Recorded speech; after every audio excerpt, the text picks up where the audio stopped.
धर्म के नाम पर। इंसानियत ही है धर्म वतन का, ये नफरत बुरी है न पालो इसे, दिलों में है नफरत तो निकालो इसे। न तेरा न मेरा न इसका न उसका, न तेरा न मेरा न इसका न उसका, है सब समान है सबका वतन है। जियो तो वतन के नाम पर, सारे जहां से अच्छा हिंदुस्तान हमारा, हिंदुस्तान हमारा। आज के इस गणतंत्र दिवस पर आप लोगों को बहुत बहुत बधाइयाँ, बहुत बहुत साधुवाद, बहुत बहुत बधाइयाँ। आज 26 जनवरी का दिन सुखद एवं प्रेरक है कि हम 75वीं गणतंत्र दिवस मना रहे हैं। हम सब विद्यालय के प्रांगण में एक विशेष दिन की याद में इकट्ठा हुए हैं, जिसने हमें एक मजबूत राष्ट्र के रूप में आगे बढ़ने का अवसर दिया है। गणतंत्र दिवस हमें याद दिलाता है कि हम एक साथ हैं और एक ही भारतीय परिवार के सदस्य हैं। साथ ही हम एक नए राष्ट्र के निर्माण के लिए एक साथ आगे बढ़ रहे हैं। भारतीय गणतंत्र की यात्रा मिसाल रही है। आज स्वाधीनता हमारी रंगों में दौड़ रहा है। भारत के लोगों ने 26 जनवरी 1949 को भारत के संविधान को आत्मसात करते हुए अर्पित किया और सामाजिक लोकतंत्र को स्थापित करने के लिए संकल्प लिया। वही संकल्प 1950 में भारतीय संविधान को लागू किया गया था और भारत गणराज्य की स्थापना हुई थी। यह दिन हमारी प्रतिज्ञा का दिन है। यह दिन उन महापुरुषों को याद करने का दिन है जिन्होंने देश को स्वतंत्रता दिलवाने के बाद भी भारत को एक सशक्त और समृद्ध गणराज्य बनाने की दिशा में काम किया। इस संविधान निर्माण में डॉक्टर भीमराव अंबेडकर की सबसे अहम भूमिका रही। सत्ता में सदैव श्रेय लेने की होड़ लगी रहती है, पर एक दिन वह समय भी था जब उदारमान बाबा साहेब ने कहा था कि यह श्रेय मुझे अकेले को नहीं जाता, इसके अधिकारी BN राव भी हैं और उसके मुख्य मसौदा लेखक श्री SN मुखर्जी भी हैं। उन्होंने उन कर्मचारियों को भी याद किया जिन्होंने रात दिन करके संविधान का संयोजन किया था। कितने विशाल हृदय थे वे लोग जो न्याय, स्वतंत्रता, समानता और बंधुत्व पर देश की नींव को रखा। गणतंत्र दिवस सिर्फ जश्न मनाने का ही नहीं, बल्कि प्रगति का जायजा लेने और उभरती चुनौतियों की तरफ भी देखने का दिन है। आजादी के बाद हमने बहुत लंबा सफर तय किया, बहुत कुछ कर दिखाया, चांद तक जा पहुंचे हैं हम। जो देश सपेरों और भिखारियों के देश के नाम से जाना जाता था, वह नए नए कीर्तिमान स्थापित कर रहा है। भारत ने गत वर्ष ही चांद से लेकर धरती तक कई बड़े कारनामे किए।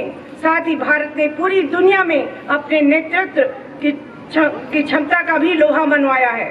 22 लाख दियों के साथ बनाया गिनीज रिकॉर्ड। गत वर्ष भारत को दुनिया की सबसे तेजी से बढ़ती अर्थव्यवस्था का खिताब भी मिला है। एयर इंडिया की रिकॉर्ड तोड़ डील, एयरक्राफ्ट डील, भारत में दुनिया का सबसे तेज 5G रोल आउट, इसी तरह कई उपलब्धियां गिनाई जा सकती हैं। इन सब के बावजूद हम नक्सलवाद, आतंकवाद, गरीबी, बेरोजगारी, लिंग भेद, अशिक्षा जैसी समस्याओं से लड़ रहे हैं। आज हमारी प्रतिज्ञाओं को समझने एवं आत्मसात करने का समय है। हमारी वो प्रतिज्ञाएं हमें सिखाती हैं कि एकजुट होकर, एक साथ सबको समान लेकर, समान समझते हुए अपने राष्ट्र और एक समृद्ध, संतुष्ट, शक्तिशाली राष्ट्र बनाने के लिए अग्रसर हो। भारत का संविधान सामाजिक लोकतंत्र का सपना है। हमारा संविधान प्यार का नगमा है, सेवा इसकी रवानी है। संविधान कुछ भी नहीं, एक दूसरे के साथ आगे बढ़ने की कहानी है, एक साथ बढ़ने की आगे की कहानी है। मैं हम सभी को एक होकर बेरोजगारी, आतंकवाद, अशिक्षा, गरीबी आदि समस्याओं को खत्म करने की कोशिश करनी चाहिए। भारत को जब तक इन समस्याओं से बाहर नहीं निकालेंगे, हमारे स्वतंत्र सेनानियों का सपना पूरा नहीं होगा। आज हमारे पास दुनिया का सबसे बड़ा मानव संसाधन है, इसलिए अगर हम सब देशवासी एक होकर इन समस्याओं से लड़े तो भारत बहुत जल्द दुनिया के विकसित देशों में गिना जाएगा। हमारे